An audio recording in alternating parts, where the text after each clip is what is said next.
Well, hello, General Hospital recap fans, GH fans. Today is Friday's recap for General Hospital, July 22nd, 2022, July the 22nd, 2022. Before I get started, for all you people just finding this channel, on the bottom right, please go ahead and hit that subscribe button. You can automatically subscribe. Let's get it out the way so you can see notifications and you can see my future recaps for General Hospital. You won't have to search for me. Please, if you like this video at the end, give me a thumbs up and ring that notification bell so you can get notifications. I'm going to dive right in. We had Britt and Cody. Britt is still, up in arms with Cody, telling them, you're just the kind of person that just wants to tell somebody what they want to hear. This isn't even you. And then she went on to tell him about the kind of man she feels he is, which to me, she was spot on. But there's something Cody wants from Britt, and I haven't quite figured it out. Something he wants, because he was too interested to find out that she was Cesar Faison's daughter.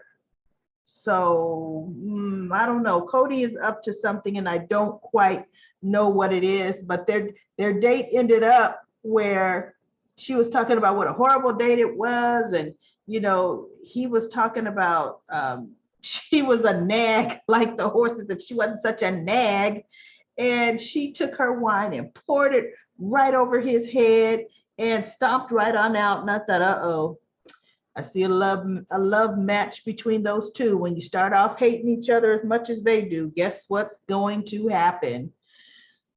We had Spinelli and Maxie talking, and she was getting him to lay off Austin. He's like, there's just something, like on the surface, he's a good guy, but he's like, but that's not your match. And Maxie was kind of thinking like, what are you talking about? That's not my match. For once, look, Nathan was a very good guy. So Maxie can match up with good guys, but he just feels Austin isn't the one for her. Neither do I, but Spinelli doesn't think anybody is good enough for Maxie, although he liked Nathan. He did. There was a time, I remember a few years ago, when Spinelli and Ellie were still together, and they came back to Port Charles. It was around the time of the nurses' ball, but they stayed a few. And Ellie went after Nathan. Spinelli was making a play for Maxie. They were kind of like crisscrossing partners. And it was kind of comical because Spinelli and Maxie were never a match. Goodness gracious. But, it ended up working out. Ellie and Spinelli got back together again. Nathan and Maxie, resumed their relationship. They weren't married at the time, but that was kind of comical to see that happen. And then we had conversations. So Maxie's like, something has really been going on with you. I'm not going to stop pestering you until you tell me what it is. He finally came out and said that he was behind society matchups. He finally said that. I don't know what took him, society setups. I don't know what took him so long. And she's like, why are you hiding it? Why don't you just come out as you're it? And he said, because people relate better to companies than just a person. And you know what? He's 100% right. Look at Damian Spinelli. Even if you talk to him, he's a likable guy enough, but would you want him setting you up with anybody? No. People want to trust an anonymous algorithm app versus a personal person, and he is right about that. Unless you were suave, debonair, more had more confidence, then they may trust you as that, but you still want something like that to be known as an entity. So I'm with Spinelli on that. And speaking of Austin, see, now they're writing in a very secretive past for him. He has now been ordered home. They said his time in Port Charles is over. So apparently he failed some mission and he doesn't want to go home. So we shall see what kind of trouble they're writing in for Austin. I mean, I don't get it. He was a doctor in Paul Talk and upstanding. So now we were uncovering this past. We'll see where that goes. I'm really not that interested in that. And then we had Link and Chase. So of course, Link fell right into the trap, trying to get Chase to sign with him. And then Brooklyn was protesting because she's saying I'm his manager, but then Chase is like, oh, but it's verbal. And so Link is saying, look, if it's not in writing, it's not worth the paper it's written on, you know? So he ends up suggesting to Chase, give us 30 days, me 30 days, her 30 days, see which one of us will do the best for you. So Chase agreed. And then when Link left, of course, he and Brooklyn were smiling at each other like Cheshire cats, you know, like, oh yeah, he took the bait, and he did. But I just don't really see to what end is this really gonna work. It works for Brooklyn, everything for Brooklyn, and nothing for Chase. Chase will really get nothing out of this. I don't understand what is happening with that. And we had Curtis talking to Portia. Portia's, you know, rightfully so, up in arms, nervous because the trial, Diane has done a phenomenal job, but the trial is not a slam dunk. It just is not right now.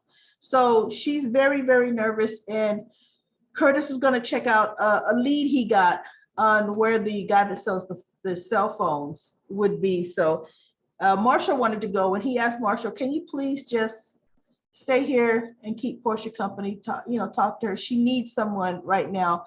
And Marshall agreed. So when Curtis left, he left his house and he got a text as he was leaving. And then the next scene, it shows him getting in the car with the godmother, the godmother, Selena Wu, okay? I like her, believe it or not. I like her character. She's calm, she's confident, you know, she's showing a very caring into Curtis, or her intentions are caring towards Curtis, but I don't know, part of me, I think she wants to take his club, but she tells him, look, you're trying to find the guy that sells the cell phone, the bartenders. I can give you his address. I know where he lives. And Curtis is looking like, how do you know that? And how do you know I've been asking? She goes, I have resources. And then she came out and said, I own that bar. And Curtis looked at her and said, well, how many businesses do you have a hand in Port Charles? And she just looked at him like, wouldn't you like to know? Because that's one interesting thing. Selena Wu is popping up everywhere. Not only does she want to run this town, she wants to own all of Port Charles. That is so crazy. I'm surprised she's not trying to get some MetroCourt stock. I kind of thought she would have been that silent person buying half of the MetroCourt. We didn't get to hear what she wants from Curtis in return, because look, there's something in it for her. He's either going to owe her a favor that she will come collecting on, absolutely, or she already told him what she wants from him. So then we have Esme. Esme shows up at the guy's apartment. He brings her to his place. And Esme is deadly enough to stroll right on in, like she was owning and in control of the whole situation, which she was. She told him, look, I'm not with my boyfriend. I don't have access to his money, so that's off the table. I don't have any money. And he's like, well, that's pretty bad for you. And she's like, what do you mean? And then he let on, well, because the information I have would be very interesting to the trial and to the people that have been looking for me or are looking for me. So he goes, one guy's a tall guy, the other guy is older. And so she went to her phone and showed him a picture. Is this him? And she goes, Curtis Ashford, Marshall Ashford. So she says, he goes, oh, the girl on trial's family. Okay. They must be related to the girl on trial. She goes, they have it in for me. They think I shot that video. So they're trying to frame me or pin things on me. And he looked at her, he goes, yeah, right. Like, you did, right? So he brings her a drink, or she suggests he brings them some drinks. She kisses him and he's like, oh, okay, wait. This is not going the way I thought it would go, but I'm game for it. Okay. So she's looking at his cup. And in my mind, I'm thinking she's going to overdose him on the pills that she has. I knew that was going to be her end game, right? Although if she would have met him in an alley, I thought Esme would have stabbed him. I wouldn't put that behind her one bit. But I said, okay, she's going to give him enough pills to kill him. So she downs her little bit of drink real quick and she's kissing on him on the couch and he's getting very happy. And she goes, can you top me up a bit? And he goes, hold on, girl, little girlie. So he goes to get her some more alcohol. And that's when she's looking at the glass. We didn't get to see her put the pills in there, but we knew she did. So, and as he walked away, she's like, but she's only doing that to get what she wants from him, right? Or eliminate him. She just wants him to get in a position to where his guard is down, which is what he did. And so all of a sudden, there's another scene where he's sweating, just starting to sweat. And my goodness, trying to take off his sweat jacket and he's pulling on his shirt. And she's looking at him like, oh, it's working. And she goes, wow, you don't look so good. And at one point he's like, you did shoot that video, didn't you? And she's like, like, yeah, what do you think? Of course I did, right? And he's just sweating and getting worse and worse. And finally he realizes, and as he looks at her, he goes, what did you do to me? And just as he's about to pass out, he does, onto her shoulder, there's a knock at the door, pounding at the door. Esme jumps up because now she's trying to figure out, how do I get out of this apartment? What are the exit routes? So for one, there is a window right behind her. Okay, so she's probably going to go out the window because she's going to be, when Curtis finally gets into that apartment on Monday, not only will the guy be dead, but Esme will be gone. So that now their lead that they had is not going to be a lead anymore. But with him dead, I honestly feel that the judge is probably going to have to do the verdict of not guilty. I don't know how they're going to finalize Trina's trial, but the evidence was truly circumstantial. So I really don't feel that Trina's going to be found guilty. But that was Friday's General Hospital. That was about it. We do have some comments from Comment Corner. I love my Comment Corner. Annette, and these are comments from July 20th General Hospital. So Wednesday's General Hospital. Was there even one on Wednesday? Yes, there was one Wednesday. Yeah, July 20th. And Annette says that Sasha will become more jealous of Willow, not only about Willow's baby, but when the truth comes out that Nina is Willow's mother, that Sasha's really going to become jealous, because Sasha does. I even commented that they do have a mother-daughter relationship. And then, and I said deep down, she's jealous that Willow ended up with Michael, that they truly fell in love, because really it was Sasha in love with Michael, Michael in love with Sasha, and Willow was with Chase. But Michael and Willow fell in love when they were married to get custody of Wiley. And then Annette also says, whatever happened to the classes for people who lost the grief classes for people who lost children at General Hospital. Because remember, that's where Michael and Willow met. That is so true. Sasha and Brando need to be in that class. Absolutely. Because if they do keep Sasha around long enough for Willow to have her baby, it's going to be a typical Sasha steals Willow's baby storyline. And then she's going to lose her mind and have to be committed, or she's going to kill herself. And Darla says, she wants Esme to stay around. Darla, to wreak all kind of havoc on everybody's life? No, Esme needs to go. She feels she's a great actress. She is a good little actress. And she feels that Spencer, he was wonderful the way he handled Esme. Now, if it worked or not, she's pretending like it doesn't, but her mother, that is a soft subject to her. And she was saying you could see why the actor Nicholas Chavez, who plays Spencer, won the Emmy. He did. He did a great job. I saw the interview on YouTube where he was interviewed, or his speech where he said a year ago, when he won the Emmy, he said a year ago in Florida, he was selling cars. He was on a lot selling cars. Came to Hollywood to make it big, and look, landed the role of Spencer. He was not really a big actor before, had no real credits, but look at him now.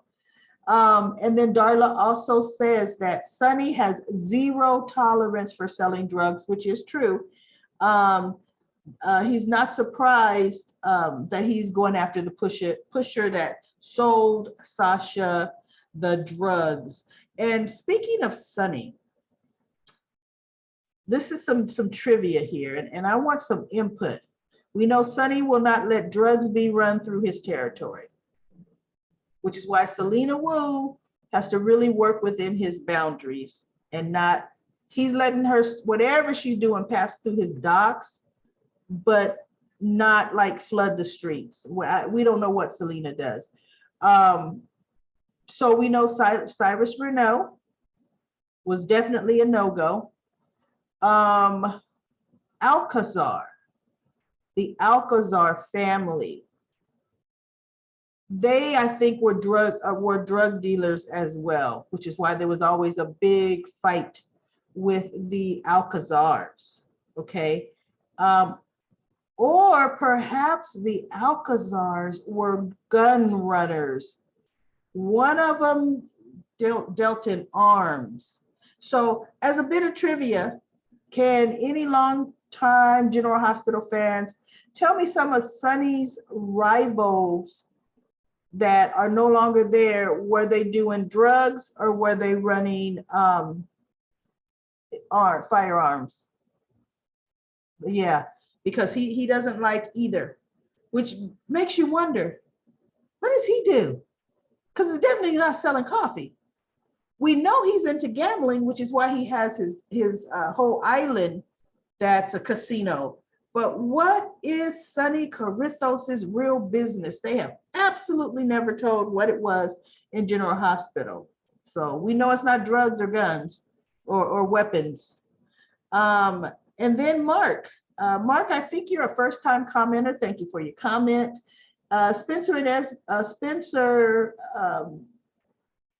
the truth finally came out. So Spencer and Esme scene finally told the truth. And he finally came to his senses, and he's happy about that. Better late than never.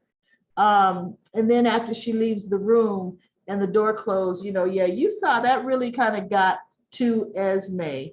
And now she's going to have to really get back into her father, Ryan. And let's see how, for one, Ryan's reactions are going to be. And then when everybody finds out that Ryan is her father, oh my goodness, they're going to know why that girl was so deadly. So thank you, Mark, for that comment. And Mary said she's thinking that Mac and maybe Felicia bought the floating rib from Lulu. And I said, you know what? I don't know that because remember, the floating rib burnt down. I mean, they bought the haunted star after the floating rib burnt down. I said I don't think they own the Haunted Star because the Haunted Star has stayed in the Spencer family. And I don't think Laura would sell it while Lulu is in a coma. I think she may be letting Felicia and Mac use the Haunted Star, run the Haunted Star, you know, because they have not rebuilt the floating rib. And then let's see, she thought Epiphany really did a good job at singing her song, and she wishes Spinelli would find love again. And of course, she thinks Link is a sleaze, and she's wondering what on earth is Austin mixed up in. We're all wondering what is Austin mixed up in. Can anyone, another trivia question, can anyone tell me, now Mac and Felicia's restaurant was named the Floating Rib. What was its original name? What was the original name of the Floating Rib? And why was it renamed? Why did they rename the Floating Rib? You know what? I'm going to have to write that down so I can make sure we get answers to that trivia. I'll just write down Floating Rib. Great. I see, sometimes I'll say all this and forget what trivia questions that I had out there. And then Sandy, thank you, Sandy. She says, it was good to see a glimpse of the true Sunny today. I like that, I do. And she says she agrees that Sasha will do something to steal Willow's baby. And then this Chemo Beauty had a really good comment. She felt sorry for Cody because Britt really got rude with him, just downright nasty with him on Wednesday. And she finished it up today, didn't she, this Chemo Beauty? She's calling him boring, a Paris, you know, I mean, just, she's like a man who parachutes out the sky, who has traveled, you know, all over the place like he has. He is not boring. And she doesn't like this side of Chase. He needs to let go of Brooklyn. Me too. Chase, nothing in this is for Chase, which is what I said today. This is just not in Chase's, I don't want to say character, because he is. He's a softie. He's a pushover. But I don't want to see them go down this road. He would never be what Brooklyn, the man Brooklyn needs, if he is such a pushover like this, because she would run over him throughout their entire relationship and do nothing but get them in trouble. So yeah, he needs to drop her like a bad habit. But that is the comments. Thank you so much for the comments. I love those comments. Keep them coming. Please invite your friends to this YouTube channel. That is it for Friday. It was not a cliffhanger Friday, but it was a decent Friday. It moved along. I will be back on Monday with more General Hospital daily recaps. Everyone have a phenomenal weekend.